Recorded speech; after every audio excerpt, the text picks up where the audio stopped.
Want to save a video you found on TikTok but not sure how? We're here to help. I'm Jessica from techboomers.com, and in this video, I'll show you how to use the download feature on the TikTok app. Now let's get started.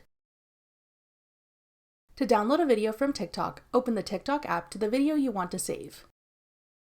Then tap the arrow icon in the bottom right corner if it's someone else's video, or the three dots if it's your own video. In the menu that appears, select Save Video. The video will then be downloaded to your device's camera roll. If the Save Video option is grayed out or you don't see it, this creator may have disabled the download option on their profile. That's all it takes to save videos from TikTok. For more helpful TikTok tips and tricks, check out our full playlist of TikTok tutorials. We'll have it linked in the description box below. Thanks for watching. If you found this video helpful, we'd love it if you'd hit the thumbs up button below and subscribe to our channel. We put out great new tech tutorials like this one every week.